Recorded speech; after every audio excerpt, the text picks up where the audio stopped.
Good morning, everybody. Kat here. Welcome to my channel. I have a question for you today. Do you think this is the seminal moment in King Charles's reign? I am referring to the videos and the research I've done. You can refer back to the videos King Charles III, Life Imitating Art. The whole premise of this, I've had a feeling since before the king was anointed as monarch that his reign would only last a short while, perhaps a couple of years, for a variety of reasons, and I thought there would always be something that was going to bring him down. And I've always thought that William was going to be the driving force behind things, even though, the public at large and even the government would play a role in things. Now, I've said this over and over. Then I came across this movie that was produced as a play in, I think, 2014. In 2017, it was aired as a movie, King Charles III, and the plot line, oh my God, at that time. Keep in mind, it was written and first performed in, 2014, long before Harry met Meghan, and the plot line of the movie, it involves him, Harry getting involved with a woman of color who's an activist, the whole thing. And there's a seminal moment in the movie where Charles comes up against public opinion and he can't make a decision and the public turns against him. And William basically forces him to sign the abdication papers. Very interesting. And then, I've been following the royals for quite a while now, and I can see it happening.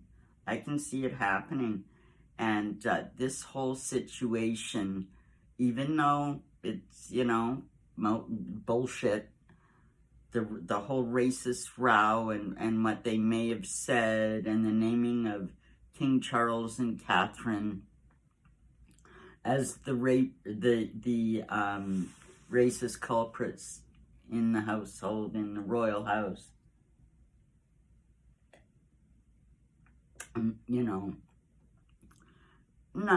Truly, title, Endgame, it's, I think it's the end of the road for Omid Scobie and any credibility he'll ever muster from any quarter from now on. And same with Harry and Meghan. I think this has damaged them greatly. However, I think this may be the seminal moment I've kind of been watching for. What's going to happen? Am I actually right about this whole life imitating art thing? This could be it. Think about it. He is in crisis talks with his advisors and lawyers, indeed, looking at all the options. We've been told, statement from the palace, that all the options are on the table. They want to deal with this, obviously, in a careful, considered manner. They don't want to do anything rash. I think Charles is loath to go after Harry, because indeed he is his son. I think he's very, very upset, and it is damaging to the monarchy. It's damaging to Charles. Charles is kind of walking a tightrope between two generations. He's in his mid-70s, succeeded the Queen, and Charles has always been an environmentalist, talking to flowers in the 80s, and it's mushroomed into, the world is not doing enough. We're going to destroy the earth, and my children won't have a future. You know, he had to jet to Dubai on a private plane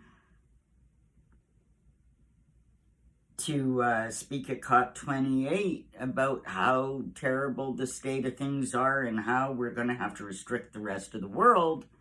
Keep in mind, as monarch and head of the Commonwealth, he reigns over 1/3 of the world's population, 1/3 of the world's, land mass. Can you imagine? He's got a big stake in this.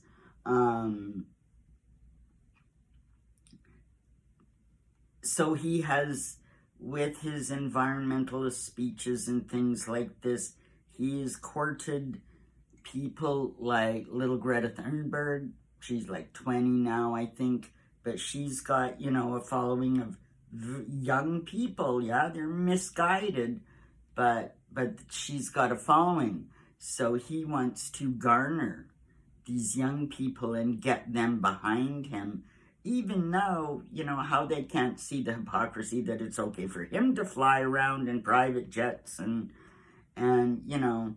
all of that, which they will cotton on to eventually. Things like in Scobie's book, he's got his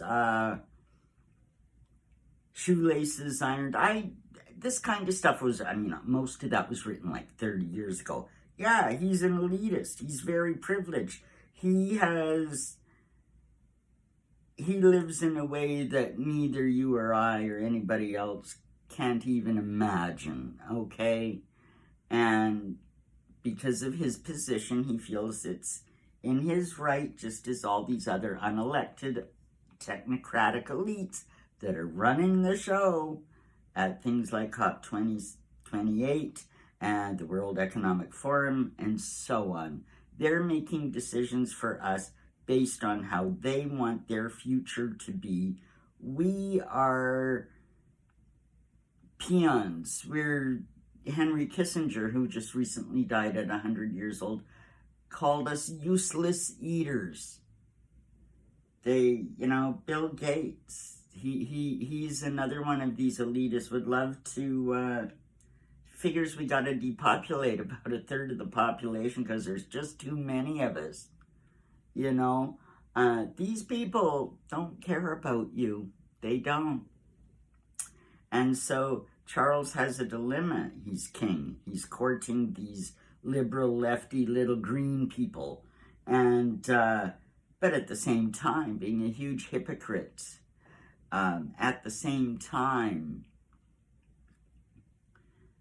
letting these kind of allegations, and these days a racist allegation is a dangerous thing to be labeled with all the talk about reparations, and we've had a couple of years of tearing down statues and protests and all the things. It's not a good look. And I think it's all I think this is going to be something that no matter how hard they try, the king just can't wiggle out of easily. And it's going to leave quite a stain. And I think he's going to have a moment where he realizes he does not have the support and respect of the populace that he needs to conduct his reign. And I've always said that I think William's brutal, William's tough, William's not going to let this shadow of doubt hang over the monarchy. I think it's going to be William that pushes for Charles to abdicate and become king himself. And I think it's going to happen sooner than later. Is this the moment that I've kind of always said there's going to be a moment that there's no turning back? It could well be. So what does that mean? That means perhaps a matter of months. A matter of months. Nothing will happen going into the Christmas season. Nothing will happen then. I think we'll hear a little bit more in the next couple of months to come. We'll see what public opinion is. What else may come out? What, is this going to be the watershed that breaks the camel's back and does it for King Charles? I think it might be. So it's going to be very interesting in the next couple of months to watch what happens. That's my thoughts for today and what's going on. Hope you have a great day. Leave me a comment. I'd love to know what you're thinking about all of this. Like, subscribe, share this video, hit the notification button, and we'll see you in the next one. Have a great day, everybody.